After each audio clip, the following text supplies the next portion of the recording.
Welcome back to the War Room. Episode 320 of War Room Pandemic starts here on Thursday, August the 6th, the year of our Lord 2020, 75 years after the bomb was dropped on Hiroshima. We opened the first hour with that and a whole host of great guests: Dr. Bradley Thayer, General Robert Spaulding, Dr. Edward Luttwak. If you missed it, make sure you go back. It is integral that you get a sense of history with everything that we're going through right now. We're honored to have such great guests, and the great guests we have in this hour as well. Coming up for you, Rosemary Gibson in just a moment. I want to thank our production partners at America's Voice at Newsmax, blown through the CCP's firewall by G News and GTV, and of course on the John Fredericks Radio Network. Jack Maxey and Raheem Kassam here in the Capitol Hill War Room. I want to throw it over now to Stephen K. Bannon. You know, we pride ourselves on this show of being action, action, action, of preaching that gospel, but also the signal from the noise. And I think that's why the first hour is so important. I want to make sure that if you haven't heard it, you get back to go back and see it. We're going to have Rosemary Gibson on next, and she is the signal, and she's all about action. Just a great day for her and a great day for America. You know, one of our sponsors, Birch Gold, is, I think, the top guys to talk to when you're thinking about precious metals. This is an economic inferno. Another over 1 million unemployment benefits registered today. Up on Capitol Hill, they're talking about a $1 trillion to $3 trillion another relief or stimulus bill. The Wall Street Journal's come out and said there shouldn't be a penny spent on this stuff right now. We're in economically turbulent times. You need to start looking at precious metals in your portfolio.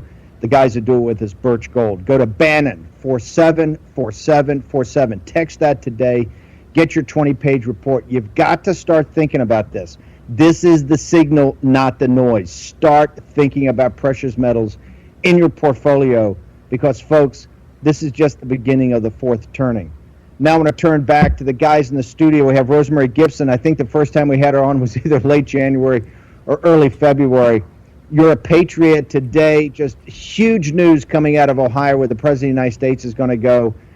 Can you walk us through, Raheem, this executive order, what we know about it, what this speech is going to entail, and then I want to bring Rosemary in to talk about everything she's been fighting for about bringing back the medical supply chain to the United States of America and get it out of the hands of the Chinese Communist Party, which is using it as a strategic threat to the American people.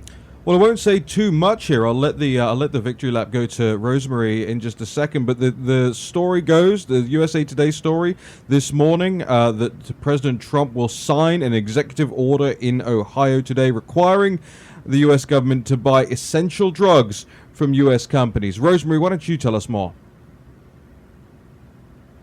Oh, thank you, Stephen. It's great to be with you, and it's a great day for our country. President Trump today will be signing an executive order for Buy American for our essential drugs, for our military, our VA, and where our tax dollars go. This will dramatically reduce our dependence on China, which we found from a pandemic. China threatened to withhold medicines from our country. This all started with China RX in 2018. And it shows what a private citizen can do. I drafted the first executive order and circulated it. And here we are today, 18 months later, with the president signing it. It's good for our country. It's good for our health security, our national security, and economic vitality. And a lot of credit goes to Dr. Peter Navarro, head of the Office of Trade and Manufacturing Policy, who saw the wisdom of this and carried it through, has been very receptive to this, and his leadership made it possible, and it's really been great to work with him and a lot of other people to make this happen. Now, Rosemary, let me jump in here for a second. This is your book. When it first came out, was, I think, suppressed by Big Pharma. You know, no TV networks wanted to have you on, no reviews about the book because Big Pharma knew that you were calling them out. And your heroism, and just like Navarro, you folks are relentless. You will not give up. You're both patriots. It took a huge effort to do it. Look, obviously we want this signed for more than just the military and the VA. It's a great start. We want it signed for the whole country, and we think it's absolutely necessary. But so glad President Trump's on top of this. I also want to thank the War Room Pandemic Posse, the folks out there that have signed petitions. You've come on here week after week saying, hey, go sign the petition. These are the types of actions that drove this. And I just think it's so incredible, and particularly given all the opposition you were against. That's why you're really a hero, because you were dismissed when you first started this journey 18 months ago. Tell us about that. Yeah, you're absolutely right, Steve. When China RX came out, there wasn't much attention to it, and that's because our media is controlled by special interests. And this is a topic that, frankly, the industry has wanted to hide from us, how dependent we are on China, and we have to fix it. But a silver lining of the coronavirus is that we realized how dependent we are. We had shortages, which the industry has also hid from us. And, we still have to be vigilant. It's remarkable that the industry was putting out narrative that Buy American can be harmful to the U.S. Think about that. They were telling us that buying American for essential drugs would be harmful to America. And they say, oh, well, we can make it here. It's all lies. And so we had to beat back those lies. There's part of, Raheem, you jump in here, there's part of Conservative Inc. have been signed up by Big Pharma. There's a lot of Conservative Inc. has been out there saying, hey, this is going to increase drug prices. The drug prices are going to go up. Not thinking about the overall importance to the country of what this means. And they should be ashamed of themselves. Let's deal with the cost issue. If you notice, the Buy American executive order is going to be supporting advanced manufacturing, which the industry has just refused to invest in. We've been making potato chips with far more innovation than our essential drugs. With advanced manufacturing, we'll be able to make our essential drugs faster and cheaper, and right here at home with real-time quality control. And the other thing the special interests don't want to tell you, this is a big deal. The FDA is not inspecting plants in China and other countries now. And with the State Department warning to Americans about traveling there that they may not be able to leave and that may be detained, that we're basically getting unregulated drugs that are made in China. But the industry doesn't want to tell you that. So this is another burning platform about why we need to bring our manufacturing back home. Rosemary, connect what happened down in Richmond with Flo with up the Kodak facility. You're actually getting wins that the media is not really playing up that much. There's been a bunch on the production side. Can you walk through, besides the EO today, what else President Trump and Navarre and the team have accomplished? Well, in the height of the pandemic, the federal government put out a contract to a Flo Corporation. Full disclosure, I'm an unpaid independent director. They asked me in March to do that, and I'm out there to look for the public's interest. And they started getting contracts, and they were starting to make essential drugs that we needed that were in shortage for the Strategic National Stockpile. That was phase one. Now they're moving on to do advanced manufacturing of critical drugs, again for the stockpile. And now with Kodak, here we have an enormous industrial base in upstate New York with tremendous chemical producing capability. And they're going to deploy that under the Defense Production Act. That's a loan, $765 million loan, to produce the starting material, the chemicals. That's where China has a chokehold globally. This is not just for America, this is for the world. And so if we can get this up and running, Steve, we'll also be able to export essential drugs to friends, neighbors, to countries that need them. And that'll create jobs and really help contribute to our economic stimulus and certainly our national security. One last thing, Rosemary. They have these massive floods in the Yangtze River now around Three Gorges Dam. Jack and the team have been reporting this for weeks and weeks and weeks. What else? The Chinese Communist Party cares less about its own people, what could happen to them during this flood, and obviously the manufacturing base down there in the Yangtze River. What else needs to be done? This executive order is getting signed in Ohio today. What else needs to be done, and how can this audience, who has had your back from the beginning and really wants to continue to put its shoulder, every day we get inundated with people saying, tell me more what we can do. What else needs to be done, given the still strategic peril we have, and how can this audience help you? Just a quick thing to remind everybody, Steve, that remember, Wuhan was the origin of this virus. And Wuhan is part of Pharma Alley in China. They're the ones that make antibiotics for the United States.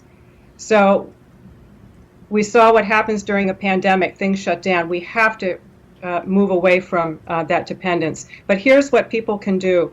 The Buy American Executive Order is just a start.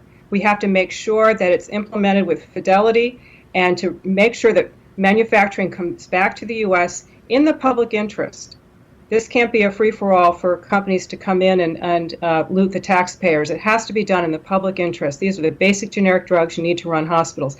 I'd ask people to follow me on Twitter at Rosemary100 for updates and what we need to do next to ensure we have safe medicines for now and for our children and generations to come.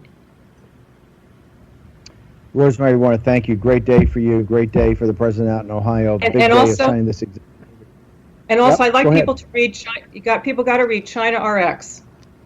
Send it to your member of Congress. Yes. A lot of them have read it. A lot of them have not. Read China RX. Send it to your book club. We have the cover up. We have the cover up on there. It's a must read for everybody. It's a book that's, let's be honest, it's changed American history. Here, the inflection point. Now you got people focused. And Steve, we donate proceeds to good causes. So we've got to keep this momentum going for the American people. We still have a lot of work to do. We've just begun. Rosemary, thank you so much for joining us today on War and Pandemic. You're a patriot and a saint at the same time. We don't find many of those. I don't know about that, but Steve, great to be with you. Thank you for giving a platform for this really important, this is about life and death for our country. Thank you for giving a platform for it. And for China RX. Anytime. Love it. It's our audience. Jack, this is, and Raheem, I don't know how much time we've got left, a couple of minutes, but this is why this fight is a fight you have to win, just like the hydroxy fight. There's certain things you're just going to have to win here. If you don't win them, you're just going to get steamrolled. And I think Rosemary Gibson, it's the first of victory begets victory. And I think you're going to see more victories on the Buy American program as people start to wake up and say, hey, this has to happen. We can no longer, have the spin or believe the lies that have been told us. And Jack, I'd like to have you and Raheem's response to this and your feelings of this about what Rosemary's accomplished. Well, what Rosemary's accomplished is what she wanted to accomplish, and I'm glad that she's been able to do it. She's been speaking about this in the wilderness now for several years with no one listening. It took a pandemic to wake the world up. I think it's high time that we've done it. It's obviously later than we would have liked, but better late than never. And I applaud her for being the sharp tip of the spear on this. As you say, Steve, she is a real American hero, and I have great admiration for her. Yeah, we've got about 1 minute left here, Steve, and I just want to add to that. I mean, I remember Rosemary first coming on the show and explaining this to us, explaining her book to us, explaining, offline in the war room exactly what she was doing, and it sounded like such a heavy lift at the time. And as Jack says, look, maybe it took a pandemic to make it happen, but this is between Kodak, between what's going on in Kodak, what's going on in Richmond, this is again, it's the I want to say ordinary Americans like Rosemary. I don't mean ordinary in a pejorative sense, but it comes from the base. The leadership is coming from the citizens of the United States who believe in their country, who believe in the repatriation of manufacturing, the strategic national security importance of all of it. And it's a lesson, Steve. It's a lesson to the rest of the Western world who are so heavily dependent, whether it's dependent on Middle Eastern countries, whether it's dependent on Russian gas, whether it's dependent on the Chinese Communist Party or whatever. It's a lesson in independence. And it's embarrassing that we have to learn it again and again, but I hope it will be learned. We have to go to a quick break now. When we come back, Hashtag War and Pandemic returns. Natalie Winters will be talking about the Harvard situation. Stephen K. Bannon, Jack Maxey, Raheem Kassam, and more of your comments, please. We want to read all of them. We'll be right back. War Room Pandemic with Stephen K. Bannon. The epidemic is a demon, and we cannot let this demon hide. War Room Pandemic. Here's your host, Stephen K. Bannon. All right, welcome back to the War Room. Thursday, August the 6th, the year of our Lord 2020, broadcasting live from Capitol Hill. Jack Maxey, Raheem Kassam, over to Stephen K. Bannon. Yes, we're commemorating the 75th anniversary of the use of the first atomic weapon that ended World War II, or began the ending of World War II. I think today that we're almost as turbulent times as we were then. This is the most turbulent times, I think, in modern American history. So uncertain about the future. The one certainty we've got It's going to be entrepreneurs that lead us through this. If you're an entrepreneur, you need every tool in the toolbox, and the tool you need most is the software package that is NetSuite by Oracle.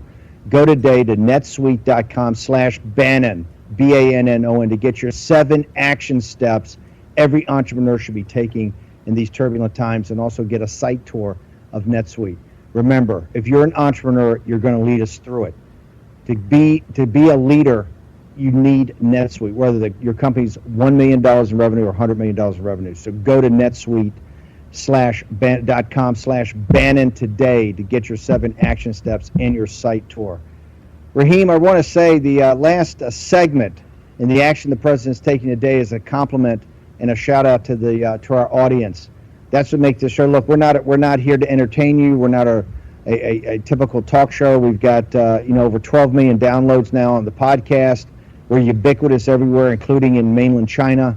We're here every day to enlighten you, to bring you basically tomorrow's news today, the signal, not the noise, to really focus on what's important in the world. That's where we started the whole discussion of the pandemic back in January, and we refused to drop that when people said, oh, the pandemic's over, it's going to be a great summer. We're going to be rocking by July. Well, we try to do this every day, is bring you the most important people that you should be focused on. Rosemary Gibson was virtually unknown, or I should say totally unknown, before we started bringing her on this broadcast. And what made her important and what made her message get out there was you, the audience. It was the amplification over and over and over again.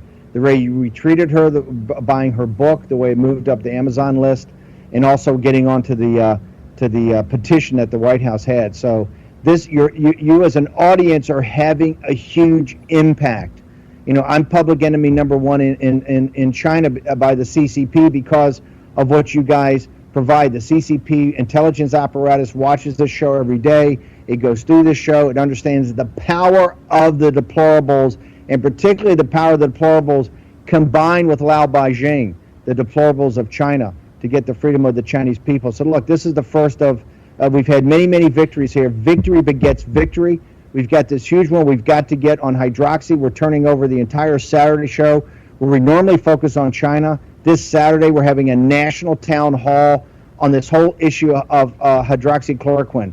And to us here at the War Room, it's absolutely essential that we win this victory today. To me, I don't know how you have an ordered reopening of the country, a reasonable reopening of the country, and a focused reopening of the country until you get the prophylactic out there, therapeutic that hydroxy is, coupled with some liability changes so the businesses can actually reopen and not risk the possibility of some intense immediate bankruptcy by litigation. So I think it's very important. We've got this special 10 a.m. to noon on Saturday. We're going to have all the hitters in this area. And in fact, Dr. Yan's going to be joining Jack Maxey to co-host. I'll be on also. We're going to have all the top people in this area.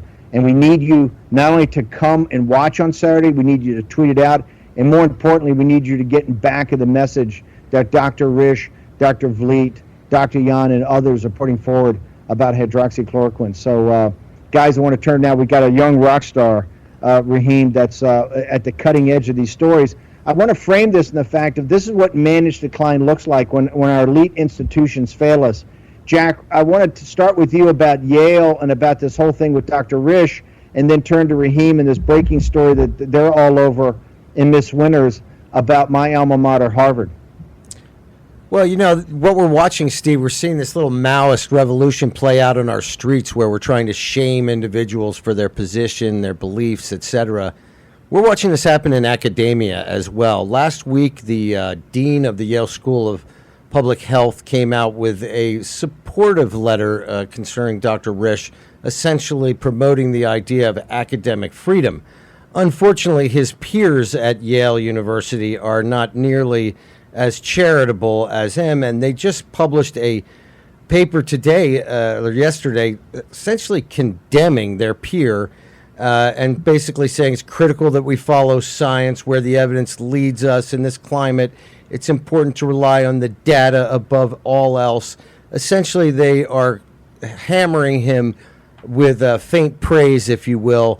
And it's really kind of frightening, Steve, because we're seeing this around the country. You had The head of the Henry Ford Hospital just 2 days ago wrote a similar letter saying that they are not going to make any more public comments outside of academic circles because they just cannot accept the attack that they are receiving from the entire country, particularly the media. The Henry Ford letter specifically mentions Fauci et al. In some of their commentary.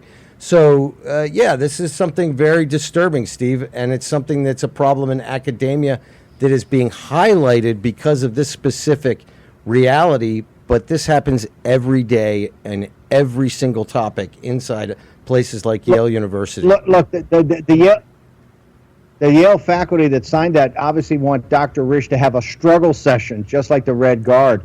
What I found interesting about that letter, the buried lead, is they, I think, reinforce. They talk about the data, they talk about the science, they talk about evidence-based. That's what Dr. Risch is talking about. That's why I think his voice is so powerful, and that's why they're trying to shut him down, because his voice is so powerful in this. And they understand that these elite institutions, those are the guys they want to shut up the most.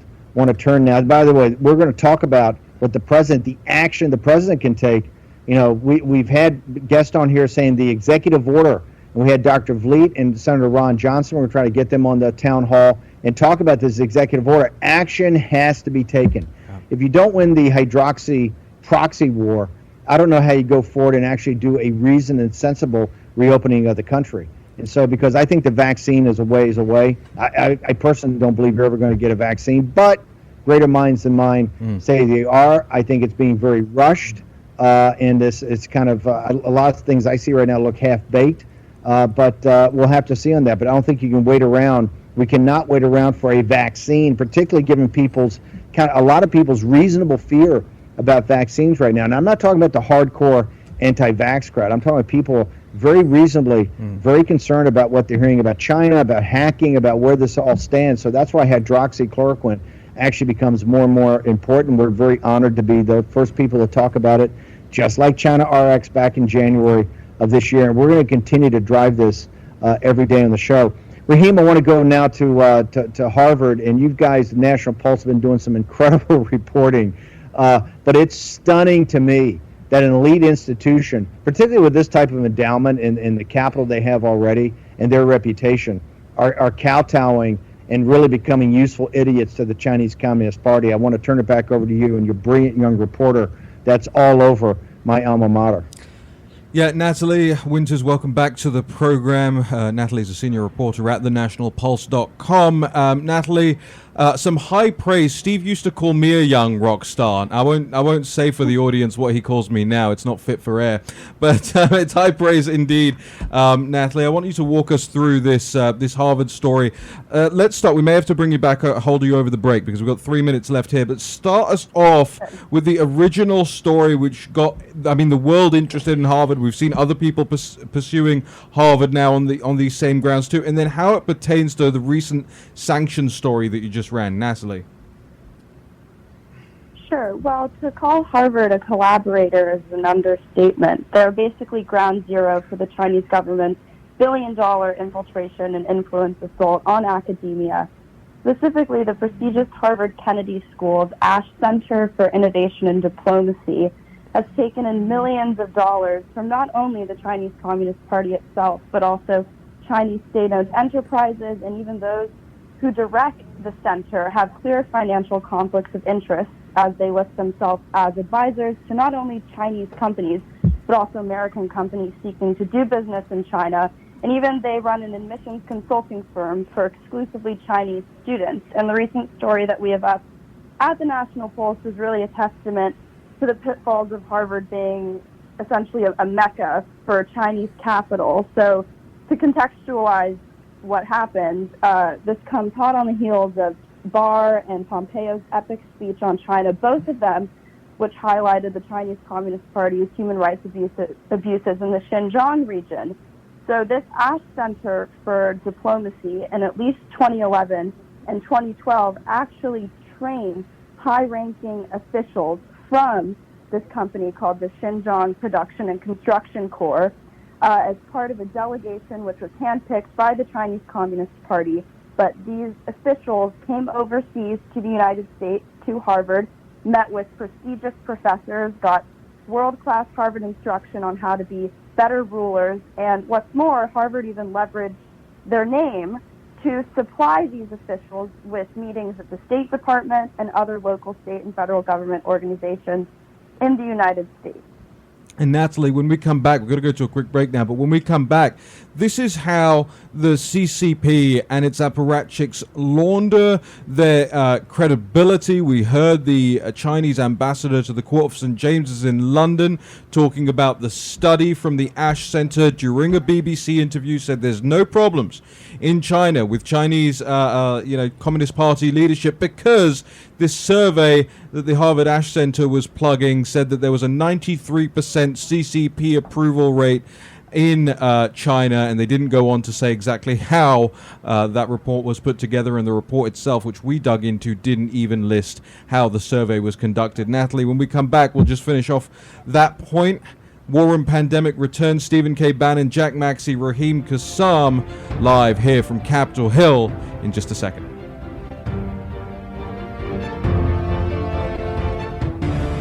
War Room Pandemic with Stephen K. Bannon.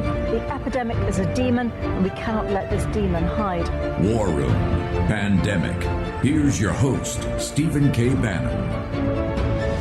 Hey, welcome back to the War Room. We're monitoring the situation from the Letitia James press conference. We're going to take you to that as soon as it begins. No word on what exactly it is yet. But again, live programming here in the War Room, so we'll take you to that as soon as we know. I want to throw it over to Stephen K. Bannon.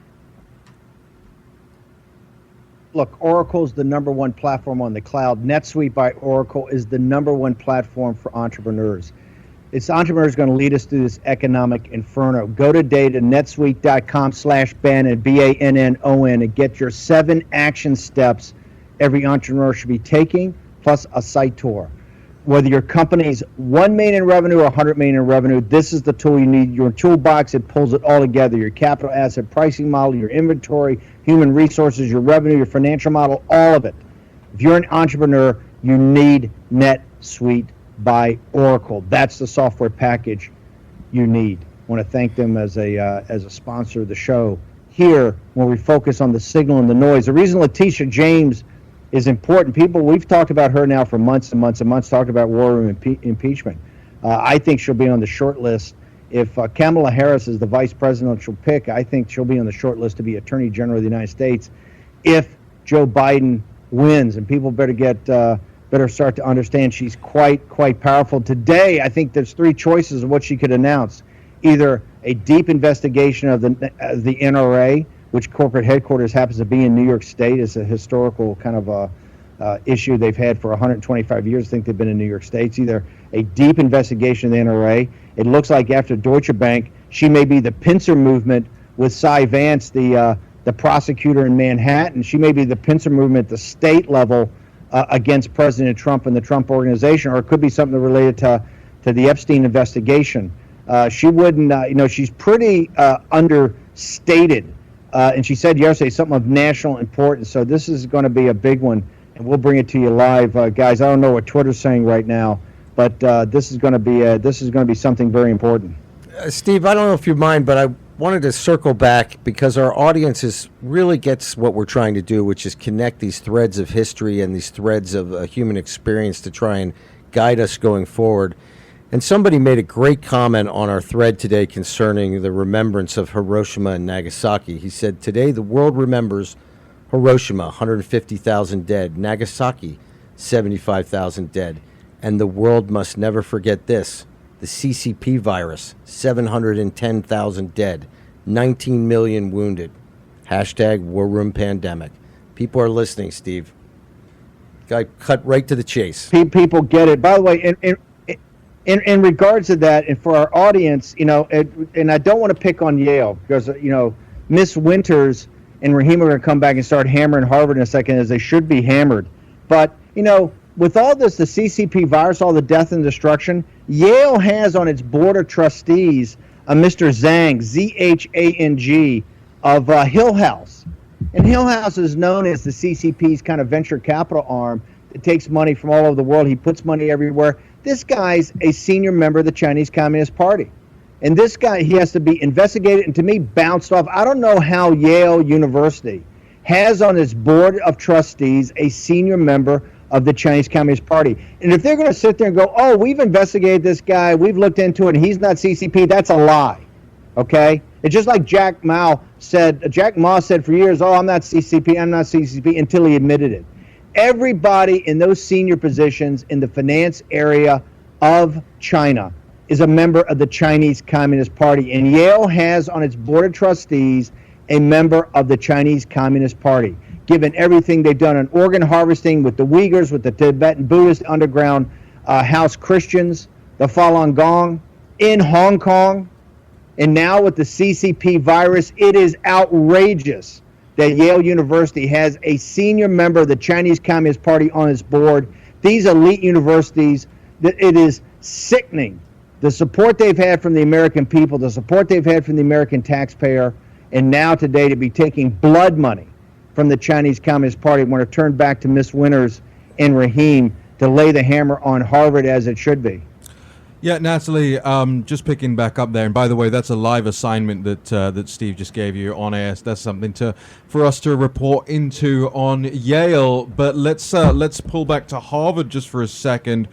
Tell us now where this Ash Center story stands, because you did an update yesterday, and I think it's very important that people realize just who they've been working with. So just walk us through, connect those dots for us once again. The Xinjiang Production and Construction Corps. Sure. Well, some of the other donors, like I said, in addition to the Chinese Communist Party, in 2011 and 2012, were the United States Agency for International Development, along with the State Department and Department of the Army, so all under the auspices of then President Barack Obama. So you see a profound and Natalie, I'm frankly, gonna just interrupt you there for a second, because we have the live press conference. Just hang on the line, Natalie. We just have the live press conference from New York right now. I want to take us to that. Let's see what it's about, and then we can pull back to you in just a second. Let's go to the press conference live. Violence and continued loyalty. This lawsuit specifically charges the NRA as a whole, in addition to 4 individual defendants. 1, the first individual, longtime Executive Vice President Wayne LaPierre, who has been the face of the NRA for decades. 2, former Treasurer and Chief Financial Officer Wilson Woody Phillips.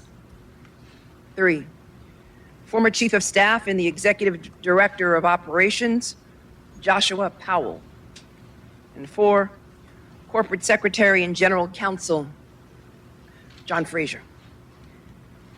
These individuals in the NRA are charged with failing to manage the NRA's funds and failing to follow numerous state and federal laws, which contributed to the loss of more than $64 million in just 3 years.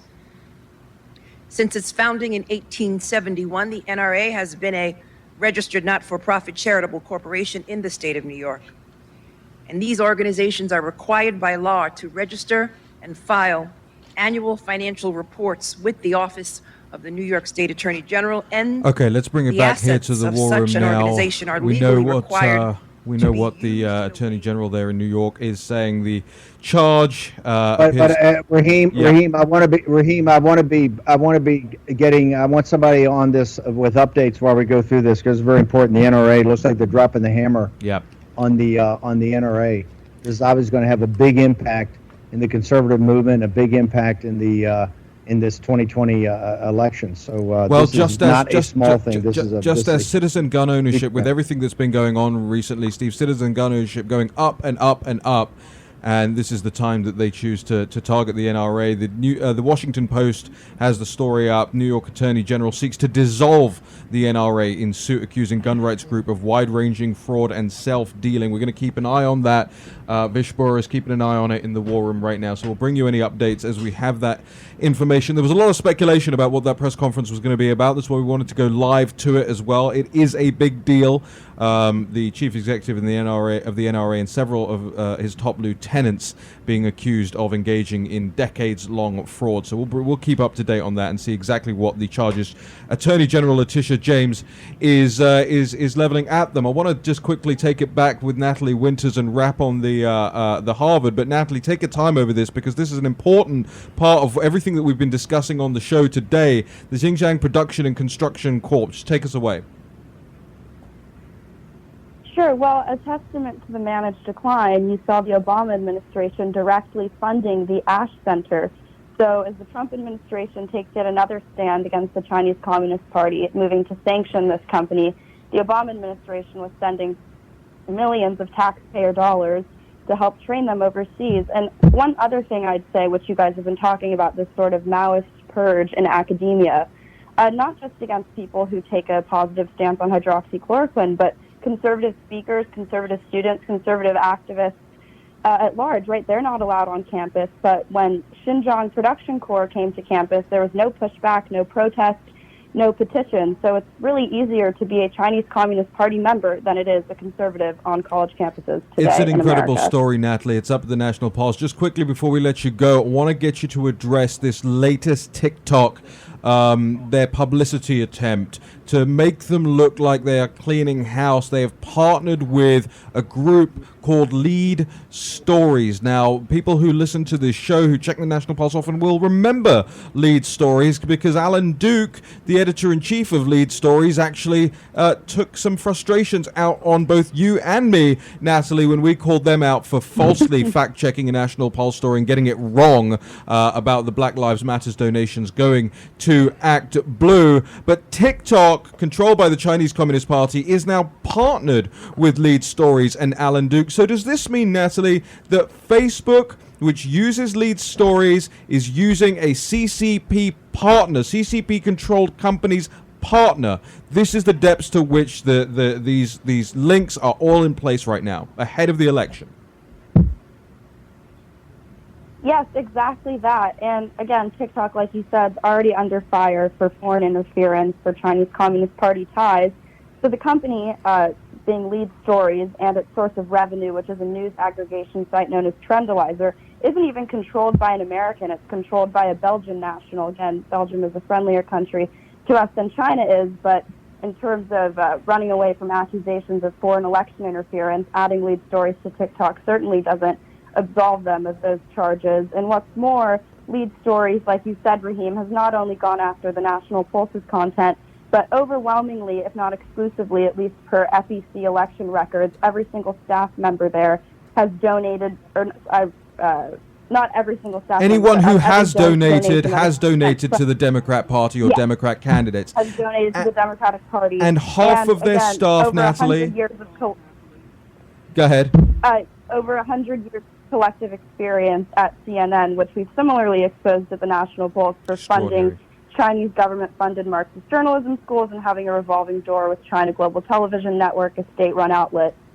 So again, both far left and overtly linked to the CCP, which both Facebook and TikTok have no issue using.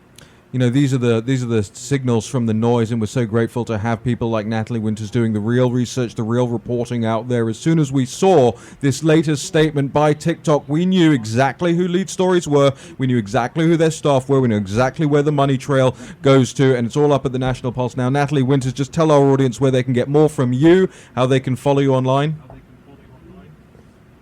My Twitter handle is Natalie G. Winters. Follow her online, Natalie G. Winters, but don't follow her in person because that's reserved for Alan Duke over at Lead Stories. Right. Natalie, thanks so much for joining us. Thank you for having me. All right, Steve, we've got about a minute left in this segment. Oh, just fantastic. Fantastic reporting. And for everybody out there that worries about the next generation or the younger generation, I think Natalie's a perfect example of these young warriors that are stepping up. Her reporting is incredible. Raheem, I couldn't be more excited about what you're doing over the National Pulse, and you're starting to see news sites come up like Revolver, Citizen Free Press, the Dan Bongino site, National Pulse. You're really starting to see Michael Patrick Leahy is launching these papers all over. He and John Frederick have a joint venture. I think the Virginia Star launches next week. So it's just incredible the talent that's out there and people coming to the forefront. I want to, after take the commercial break, guys, drill down as much as possible. This NRA is couldn't be a bigger story. I mean, Letitia James, who I think is going to be in the short list to be the next Attorney General if Biden happens to win, is putting forward a plan to dissolve the NRA. Steve, we've got to bounce. We'll be back with more of that. What's going on with the NRA in New York? More from Jack Maxey, Raheem Kassam, Stephen K. Bannon in just a moment.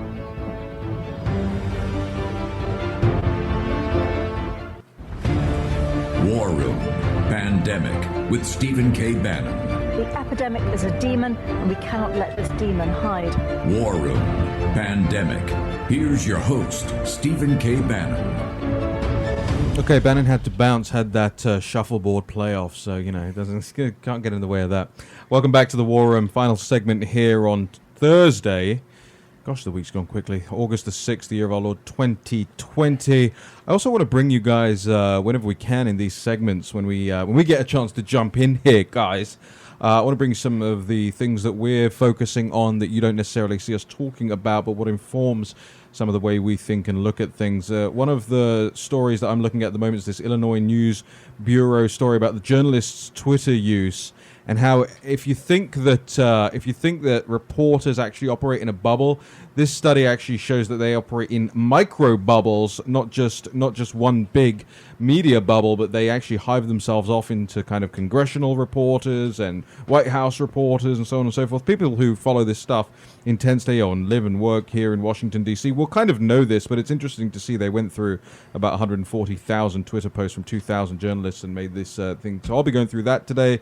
Also this Tablet magazine article, which I can't wait to get into, how the media led the Great Racial Awakening and how it was actually this stemmed from news articles and reporters rather than being anything organic. And then finally on my desk, in terms of research stuff today, this Gallup poll that came out yesterday. Black Americans want police to retain local presence, far and away different from what you see on CNN, MSNBC, and so on and so forth. But the statistics showing that actually Black Americans really don't want the police in their neighborhoods defunded. I want to throw it over to Jack Maxey now, who's going to rip a little bit on Yale for us. That'll be fun. Let's roll.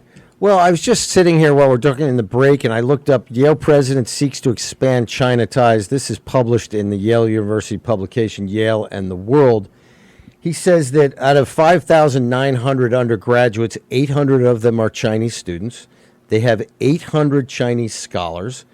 He says that one of the great benefits is that when a student educated in the U.S. goes home, it's still in our national interest because they are often our friends abroad. They become ambassadors. Is that not the most naive thing we've heard all day? Now, the other thing that he says is he wants to expand the number of students at Yale from China. More than 150 Yale faculty members are pursuing a broad area of research in China. Yale faculty members are currently engaged in projects in 22 cities there.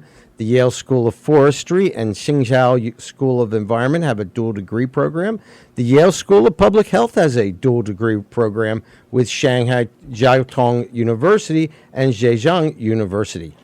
This is, to me, somewhat proof of the fact that these people are running dogs, and I'm ashamed many times to say that I went to that school, but certainly when I see what's going on right now, I'm deeply ashamed.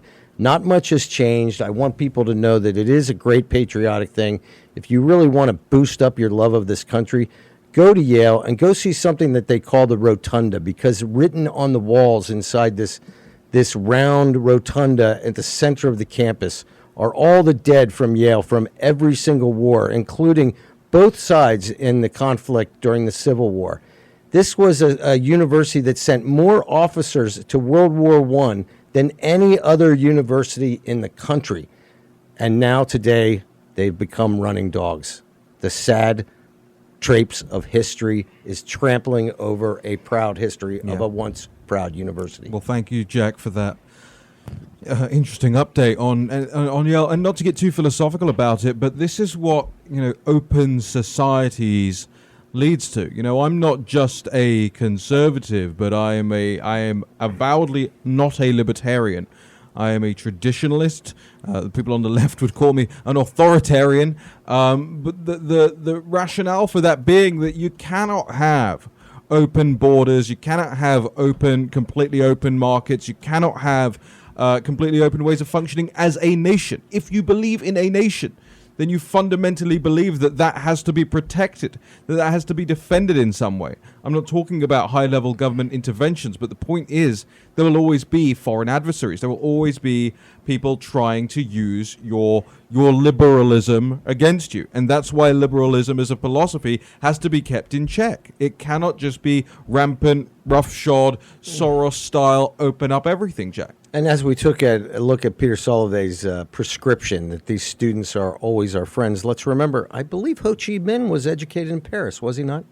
You are far more educated on things like that than I am, Jack.